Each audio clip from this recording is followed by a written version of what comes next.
Hi, good morning everybody. This is Chandra Easton here from Star Astrology Healing, Living in Light. I'm here today to talk to you about the year of decision. It's been a momentous year, 2020, and it ain't over yet. And specifically today I'm focusing upon the Sun's movement, entry into the sign of Scorpio and movement through Scorpio.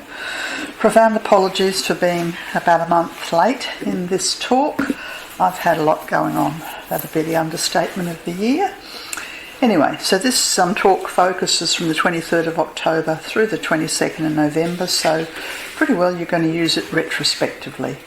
I will be talking about the natal chart, or the chart for this mundane, it's what we call it, mundane astrology, when I look at the energy of Scorpio for that 4-week period. I'm also going to talk broadly about some of the esoteric tests associated with the sign of Scorpio. It is the most fascinating of signs when it comes to the spiritual path. And then I'll finish by talking about the keynote of Scorpio and the Hercules test.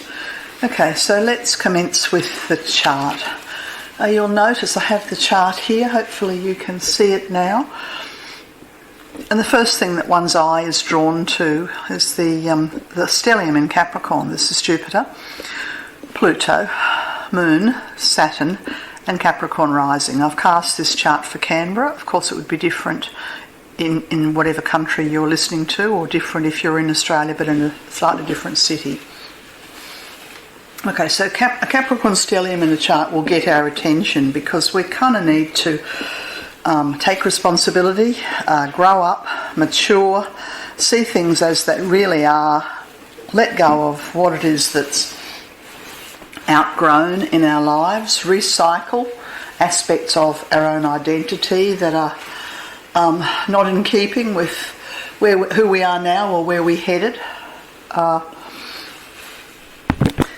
I'll break the Capricorn stellium down into the different planets and describe them briefly. We have Jupiter in Capricorn. Now, Jupiter doesn't function very well in Capricorn. It's considered to be in its fall. It's literally fallen flat on its face in the sign of Capricorn, and the reason for that is that the high principles of egalitarianism and humanitarianism and brotherly, sisterly love tend to come a cropper in the material world. We know this only too well. We see it every day on our television screens. It takes a great amount of resilience and determination for us to choose to see the humanity in each and every one of us, irrespective of whether they have a different colour, creed, race, politics, socio-economic, whatever. That's Jupiter. Now, Jupiter's in a pretty tight square. I think it's 1.5 degree square with Mars. Mars is in Aries, so the stress of that is that some aspects of humanity are having trouble with this basic respect for each other and running amok. Mars in Aries, in its lowest vibration, can certainly run amok. And the highest vibration is where many people on earth are striving to bring the heart into politics, the heart, that's Jupiter, into their daily life, the heart into their relationship with their ego, to be loving and nurturing to our personal selves rather than destructive. Because of course what happens when Mars is in Aries is there's a destructive tendency. The best of Mars in Aries on a higher vibration is to clear the path through the astral plane, through the mental plane, to the worlds of light, in order to allow the loving kindness of Jupiter to enter into civilization. This is what we hope has been happening. And of course we had an American election in the middle of this, and lots of other things. Here in Victoria in Australia we've had a lockdown that's just ending as the sun enters into Sagittarius. Okay, so Jupiter's one of the planets in the stellium. Pluto's the other planet in Capricorn. Been there a long time. Essentially it's about restructuring society as we know it. And Pluto's in a very volatile square to Mars also. So we have to find a way as a species to restructure our life, our reality, our career, our thoughts, our role in society without, throwing the baby out with the bathwater. Unfortunately, Mars in Aries does tend to do that, burns the bridges. We're not meant to be burning bridges and creating harm against other sections of the community. Not ourselves. We're not meant to be harming ourselves. We're not meant to be harming our brothers, our sisters, our neighbours, our politicians. But we are meant to be finding a way to allow the highest and the best in us, that's the Jupiter, to rise above our shadow. That's the Mars and the Pluto. Mars and Pluto together, well, they are, esoterically we describe them as the malefics. That's an old-fashioned term. They hold the non-sacred energy of me and of you and of our leaders and of our national psyches. And if we allow Mars and Pluto in the square to run amok, then we will destroy each other in the process of the very challenging times we're living in. And the best of the Mars-Pluto square is that the personal self, the ego, surrenders, and we find ourselves in right relationship with the soul in us, the best that we can be. Our compassion, our loving kindness, our ability for tolerance. Yeah? But we need to literally not feed our own shadow, not feed the worst in us. Otherwise what happens is that we end up destroying something or someone, harming ourselves, harming a loved one, running amok in some way. We see enough of this on the television screen. Let's see if we can bring our own lower self, that's the Mars, square Pluto, into right relationship with our hearts. The moon in this entry, as the sun enters, I should have said that it's the 23rd of October because the sun has entered into 0 degrees of Scorpio, and you'll see that sitting up in the 11th house. The Capricorn stellium's in the first house. On that day, 23rd of October, it was 9 a.m. Australian Eastern Standard Time. The moon was exactly conjunct Pluto in the 22nd degree of Capricorn. Now, the moon is like a magnet, I suppose you could say. It unfortunately will take us back to our lowest common denominator experience. It's a planet through which, broadly speaking, our ego tends to maintain control. So you may discover, and you may have discovered in the last month, considering I'm a month too late with this talk, that aspects from your subterranean self, your deep subconscious self, have been erupting out of left field for you to deal with. That's the best of the moon conjunct Pluto, is that we go deep, deep, deep with the light of reason, with the light of hope into our own subconscious selves to bring forth and redeem. What is it they used to say in the times of the plague? Bring out your dead. Well, we need to bring out our old, unwanted thought forms, beliefs, attitudes to ourselves. The worst of the moon in Capricorn is that we've kind of forgotten that spirit exists, and we're kind of existing as mundane people in physical bodies on a physical world dealing with physical matter. So there's nothing wrong with our physicality. We need our bodies, but we need them as a vehicle for the soul rather than as a prison for the light of the soul. So let's hope that over the last month you've been able to use your moon to redeem aspects of your shadow self and bring them into greater light.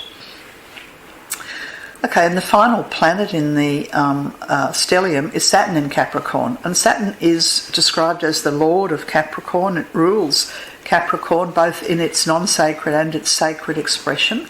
But the best of Saturn in Capricorn is personal responsibility. That's me taking responsibility for whatever havoc or grace I've created in my life.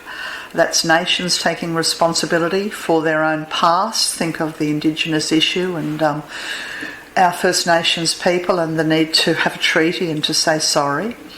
Nations need to take responsibility for the best and the worst. The best and the worst. And it's wonderful to see in this chart The red lines are, let's just say they're the worst, they're the tasks to do. And the blue lines, there are a tremendous amount of blue lines that are going from the Capricorn stellium up to Venus in Virgo, in the 10th house, and I think it's Jupiter that's creating a trine to the midheaven in Virgo also. So it seems to me that we have an opportunity here to tend to nature, to tend to the daily business of care and nurture. Care and nurture for the planet, care and nurture for family members, care and nurture for people that we find ourselves politically distant from. But a respectful, caring and nurturing approach is the way to sidestep the otherwise tendency for destruction. Yes, Venus and Saturn trine is beautiful, absolutely beautiful, because it engenders respect and it engenders spiritual maturity. And you'll notice, I think you can see that there's also blue lines going down. This is this is, just trying to follow the line now. It's from the midheaven through to Jupiter and a trine to Uranus. So this is an Earth grand trine between Uranus, the midheaven, and Jupiter, certainly for the Australian nation. And therefore we have the opportunity for the government to move forward, bring about some change, bring about change in how we deal with money or power. And of course one of the big issues of the Capricorn stellium, coming from the esoteric or the personality perspective, is that it's very difficult to hold power well. Yes, power is difficult for any of us to hold without beating ourselves up or using our power against others. And I guess you could say the same thing is true, that it's very difficult for governments to hold power well. When I think about power in the chart, I look immediately to Pluto, which is asking us to acknowledge our human side, our personality, our will, our frustration, our rage, but not to act out of it. And Vulcan, another planet associated with the first ray and connected specifically in this chart, in the sign of Libra, is asking us to find a middle path of respect, that's the Libran energy, and to use our will in a way that demonstrates respect. Yeah, so demonstrated respect, and we look to our leaders for this, we look to the government for this, we look to our church leaders, our spiritual leaders, our leaders in all fields of education, our leaders in the realm of social welfare, to demonstrate respect and follow through. Follow through with resources and money. Yeah. Okay, and on a personal level, as Vulcan squares Saturn, well, I suppose we have an opportunity to redress any unfinished business on a relationship level where there has been any kind of, inequality of power or failure for us to act responsibly. Hopefully over the last month you've been able to redress and deal with some of these issues. Okay, I think I've told you there. I've got a couple of notes here, and one of the keywords that I'd written in my notes was that Mars and Pluto, that's the Mars-Pluto square, can tend to run amok and act like saboteurs in our life.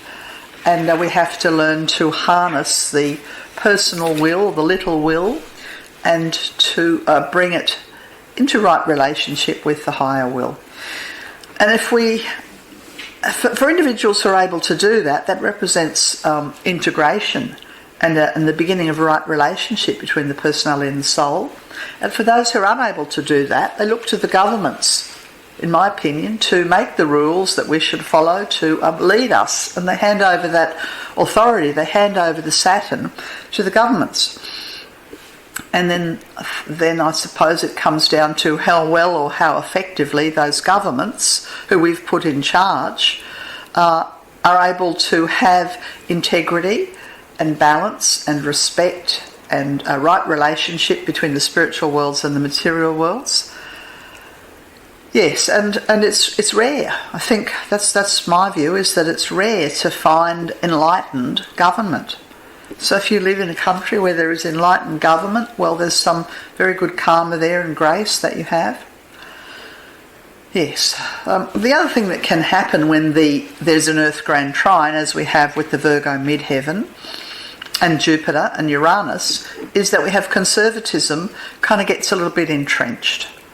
And Uranus in this particular Earth grand trine is trying to bring forward the best of the Earth signs, the best of nurturing and sharing. Well, I know in my case I've ended up staying with a friend for several weeks because of a whole series of events. But I've been on the receiving end of a great amount of nurturing and sharing and support from physical resources, and I think we all have the opportunity to say, okay, well, how can I use my physical resources, whatever they are, to the best and to the advantage of others. The last thing I'll comment about, well, one of the last things I'll comment about is Neptune sitting right at the bottom of this chart, conjunct the IC, the immunochole, and I think it's about 4 degrees off the IC. Now, Neptune square the nodes, to my mind, is the underlying viral impact that has come to humanity to assist us to wake up and remember that we are more than matter, we are more than emotions, we are more than mind, we are spirit. Yeah? Neptune in its highest vibration reminds us that we are stardust, and in its lowest vibration it can manifest as a virus. So here in the Australian chart, it's buried in the bottom of the chart. So does that mean that the virus is under control? Maybe, maybe not. In the last couple of days it's emerged again in South Australia.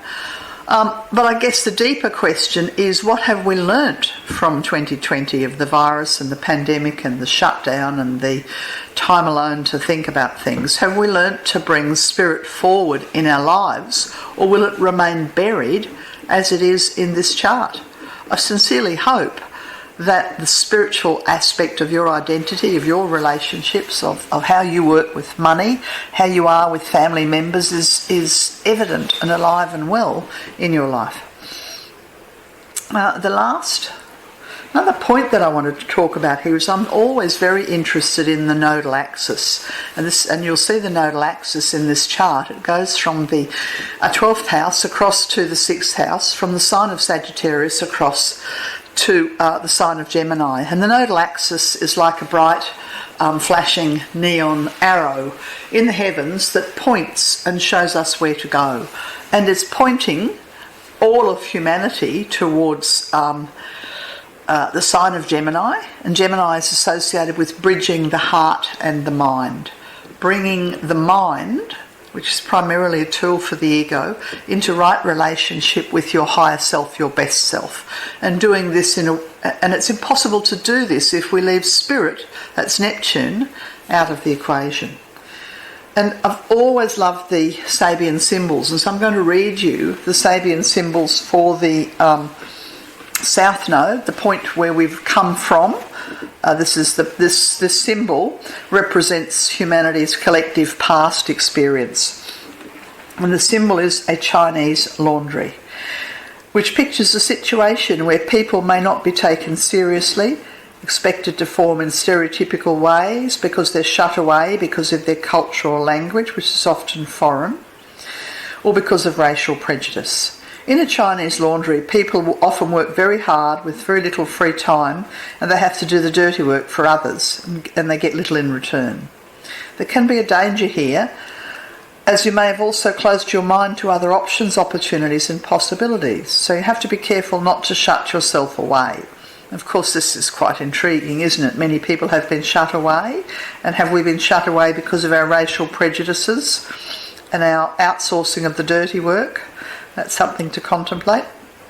You can also picture situations where people are working closely together, speaking the same language, although here too there can be alienation and loneliness, and that has certainly been the experience for many people.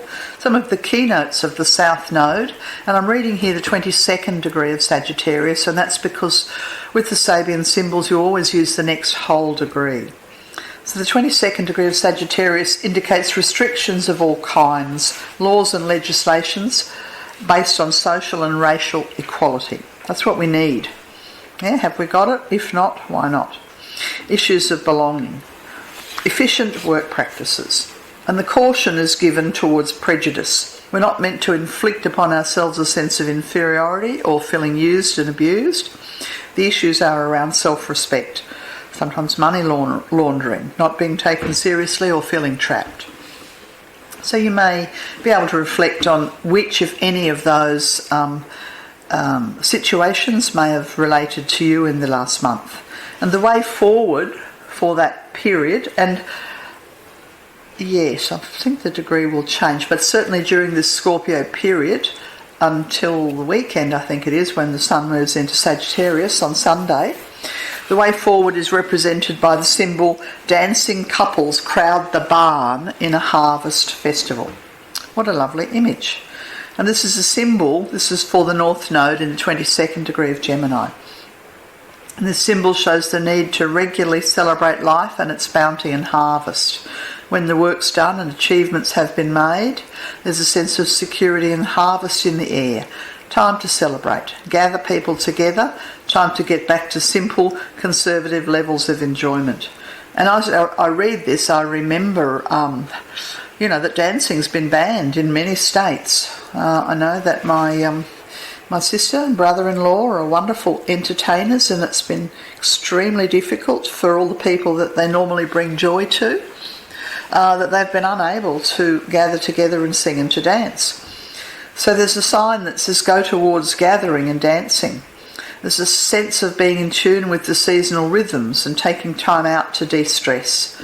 The feelings of a healthy heart and a healthy mind while breaking from the struggles of providing and bringing joy to everyone. This is the way forward. We're meant to celebrate the earth, nature, the seasons, and bring joy to everyone and gather and celebrate. Celebrating the warmth and providence of the earth and the joy of nature's harvest. Rhythmic or seasonal adjustments, barn dances. And the caution is about resentment or isolation or antisocial behaviour. So I just give you those Sabian symbols to contemplate as to how you can find a place to dance and to be joyful in your life going forward, and how you can find and what you need to do to connect into nature and the seasons. Okay, so I'm going to put that chart away now, and I'm going to jump to the esoteric tests of Scorpio. And I have here if I can get it up on the slideshow, the sign of Scorpio divided into segments, 9 segments of 3.3 degrees each. So I'll just talk briefly about Scorpio. Scorpio acts like a cleansing house or a clearing house. It's the sign of transformation. And particularly it pertains to many things. But if you have a planet in Scorpio, this could be your sun, it could be your moon, an inner planet, it could be the midheaven, it could be the ascendant, it could be a progress planet, then the particular area of life that needs transforming is indicated by the degree of the planet. Yes. So, and the first 10 degrees, known as the first decan, the transformational energy is on a physical level, and the transformation is around sexuality and intimacy. That's if there's a planet between 0 and 3.3. If there's a planet between 3.3 and almost 7, 6.6, then the issue is about transforming how you use power. If you have a planet or a point in your chart between 6.6 and 9.9, let's say 10 degrees, then the issue to be transformed is resources and money and value, everything to do with value. So these are the physical tests in the first decan of Scorpio. The astral tests are indicated in the second decan of Scorpio. So if there's a planet or a point between 10 and 3.3 degrees, then the test is around fear, being able to move beyond fear, transform fear, not be held back by fear. If there's a significant focus in your chart through a planet in the middle of Scorpio, between 13.3 and 16.6, then the deepest and most embedded negative energy on Earth, that's hatred, the opposite of love, it's stored there. And that is what needs to be transformed. The last of the astral or the emotional tests is in the sign of Scorpio is 16.6 to 19.9, and the issue there is ambition. This can be worldly ambition, sexual ambition, spiritual ambition, and sometimes it's a case of too much or not enough ambition. But there's an issue around ambition to be transformed on an emotional level. And the final of the three tests, and I should say, did I mention it before? I didn't. That I think I'll get it to a little bit later. The nine-headed Hydra, and this comes from, is it the Greek mythology? I think it is, where the Hercules is faced with challenging the demon, the various aspects of his shadow, that his personality, his ego, that are trying to block his path, and it manifests as the nine-headed Hydra. These are the 9 heads. Sex, power and money, that's 3 of the heads on the physical level. Fear, hatred, ambition, 3 more of the Hydra's heads on the emotional level, and the last 3 of the heads of the ego, pride, separation and cruelty. Pride, 20 to 23.3 degrees. Any prideful issue or lack of pride, lack of self-esteem, either one way or the other, needs to be transformed. Separation, anywhere or in any way we have split or separated from ourselves, could be our mind, our sexuality, our heart, our spirituality. We need to stitch those aspects of ourselves back together. And the last of the mental tests of Scorpio, 26.6 to 30 degrees, is cruelty. Ways we've been cruel to ourselves, ways we've been cruel to others. And of course, you would realise that all the human vices, the 9 heads of the Hydra, are represented here. And if you are somebody who has a lot of Scorpio in your natal chart or your progress chart, or maybe it's just in your solar return, then you know that you're up for transformation. And as those aspects of your chart are triggered by external or internal energies, then the opportunity to transform is very great. Okay, let's talk broadly speaking. I'll leave those esoteric tests. I could talk for hours about them, but I won't. Let's go on to Scorpio as a sign of transformation. This does pertain to all things to do with sexuality, death and spirituality. And of course death, sitting in the middle between sexuality, the physical, the worldly, and the non-worldly spiritual. Scorpio is the 8th sign, and the 8th house cusp, that's the door to intimacy in your chart. It's like standing at the edge of a precipice or a cliff. And we either go deeply into sexuality, deeply into experiences of loss or death, or deeply into experiences of ourselves as a spiritual being. Astrologically, everybody has an 8th house cusp in their chart, and at some point everyone will turn 42. The age 42 is the metaphorical age for standing at the cliff of the entry into the valley of the 8th house. Okay, let's talk about how humanity deals with the sign of Scorpio. Well, Scorpio is represented in the 3 different symbols, or the creatures. The serpent, representing the lower aspect of Scorpio, the ordinary humanity. And if we're in our serpent energy, then we desire to possess and control. Possess and control an individual, a currency. It's very covetous, very dark green is the colour astrally in your aura.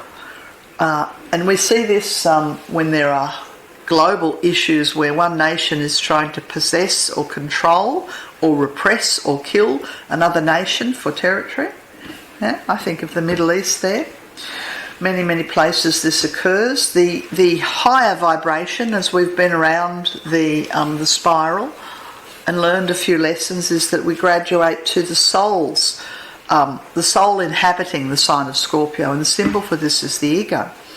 Beautiful, beautiful bird where the soul is represented as victorious over the ego, and the ego becomes not annihilated, not killed, but embraced and held and lifted through the heart light of the eagle. And the eagle soars above selfishness and separation. And if the eagle is a predominant theme in your life, then no doubt you will have Scorpio somewhere. The sign of Scorpio, the non-sacred rulers, Mars or Pluto of Scorpio, or Mars in its redeemed energy. Okay, and the highest vibration of all, when matter, when the physical world, the emotional world and the lower mental world no longer control us, when we have freed the chains of our own prison and we are living as souls in the world, is the Phoenix. And I think here of the Harry Potter and the beautiful, beautiful imagery and teachings around the Phoenix in that movie. And if you haven't seen the Harry Potter, what is it called? Can't remember the name of it, but there's one in the series that's all around the Phoenix, and I recommend you have a look at it.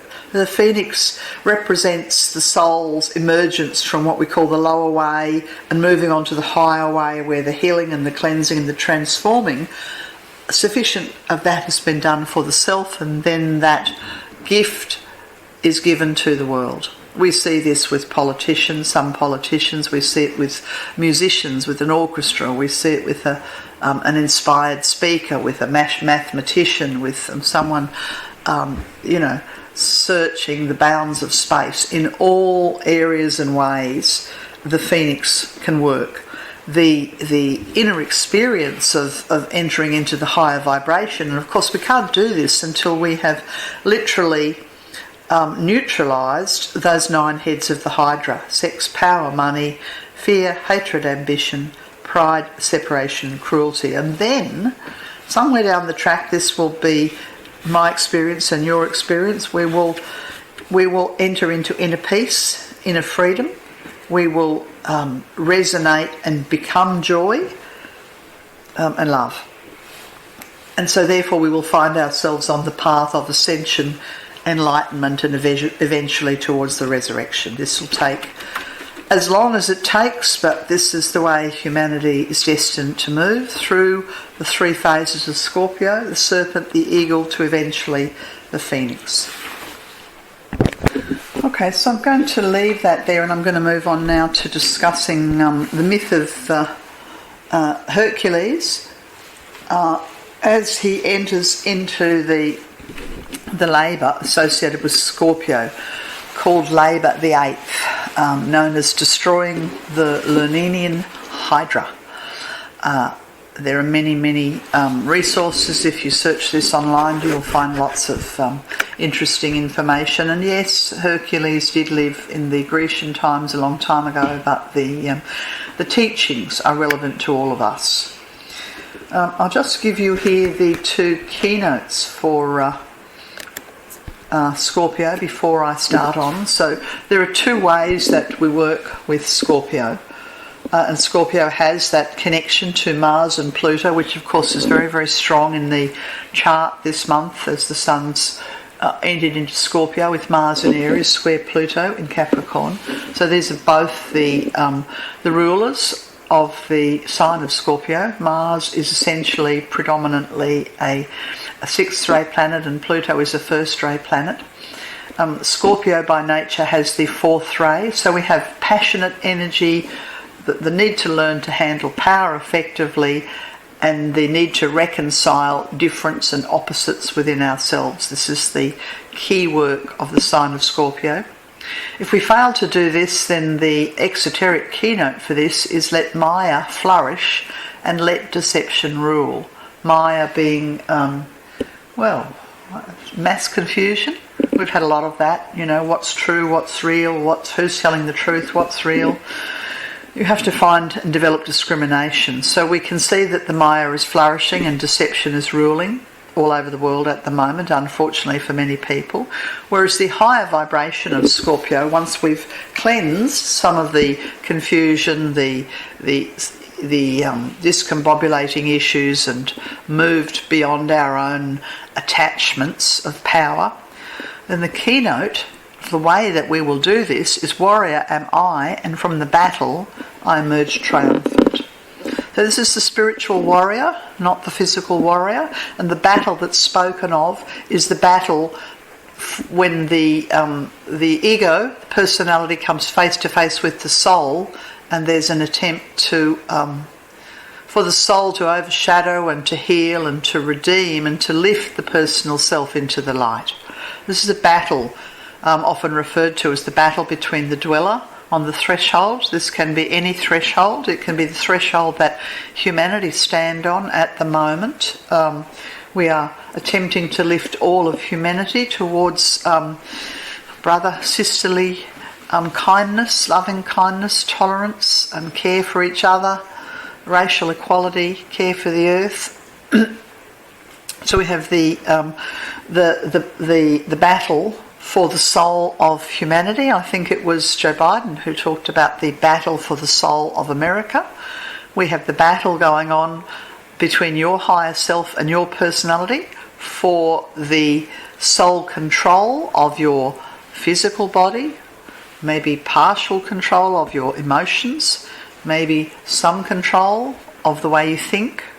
So eventually we will be warrior am I, and from the battle I emerge triumphant. Yes, let me just go back to the myth before I talk esoterically. So I'm going to read to you now Labour the 8th, destroying the Lernian Hydra, from the ancient teachings. When a drought occurred in Argos, Amnemone, not sure how to pronounce that, called upon the aid of Neptune, who commanded her to strike a rock, from which, when she did, gushed out 3 crystal streams. But soon a terrible hydra came to live there, and a plague spread over the whole countryside. Hercules must now destroy this monster with its 9 heads, of which one is immortal. His teacher warns him that conventional methods will not work, for destroying 1 head causes 2 to grow in its place. The only help he can offer Hercules is to remind him we rise by kneeling, we conquer by surrendering, we gain by giving up. So in the stench of the Lernian swamp, Hercules tracks the foul beast to its lair and is forced to resort to firing arrows dipped in burning pitch to draw it out into the open. Provoked, the raging monster attacks Hercules and battle commences.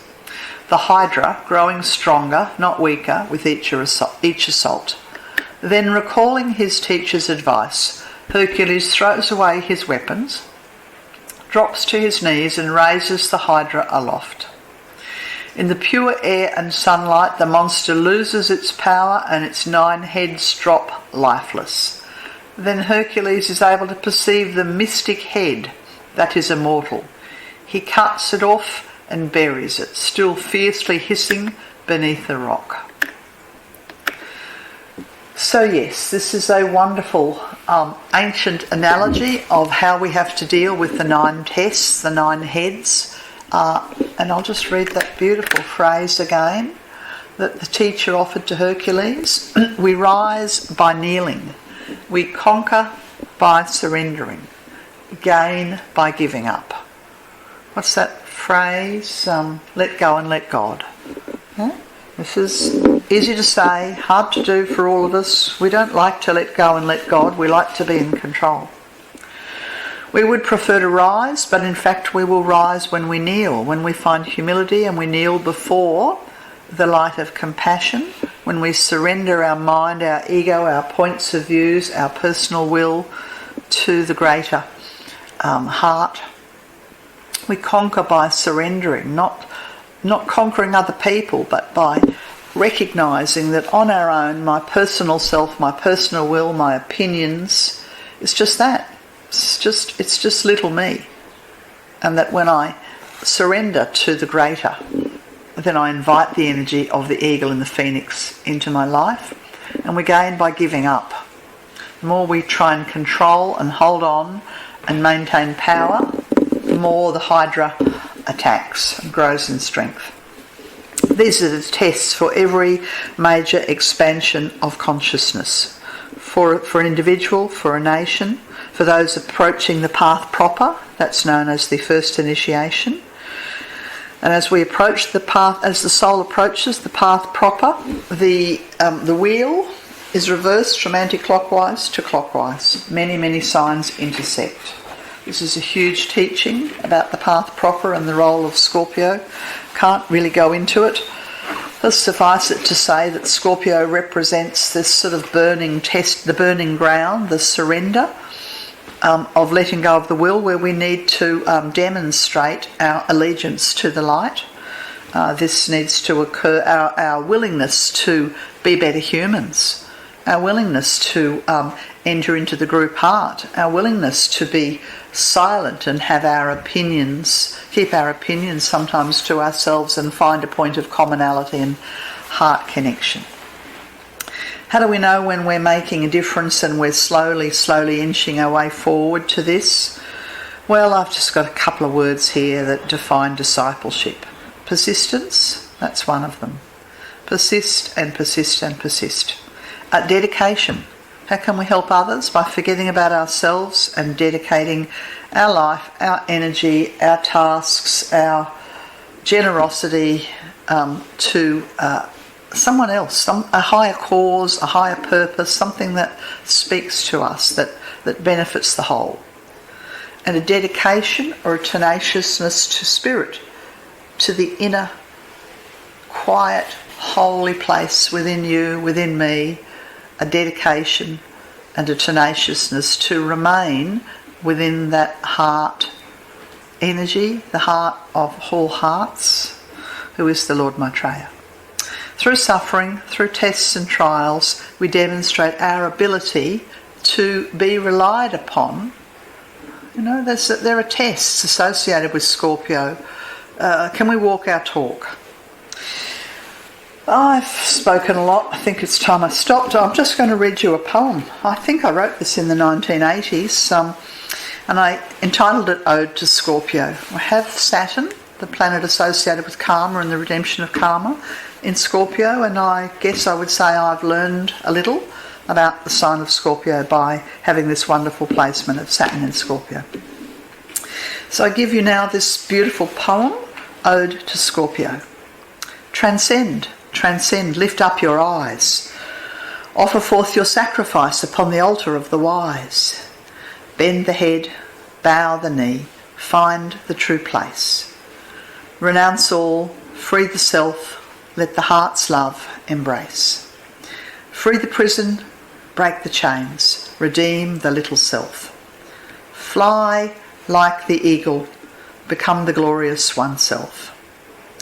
Dare to speak truth, dare to renounce lies, dare to stand tall amidst the wicked and the wise.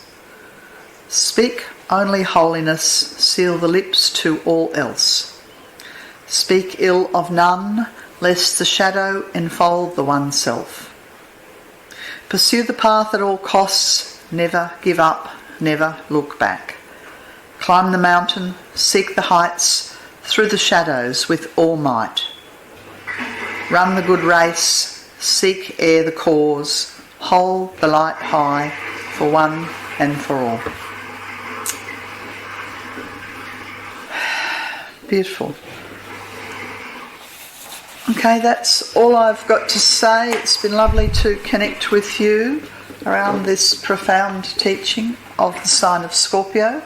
My love and best wishes to all.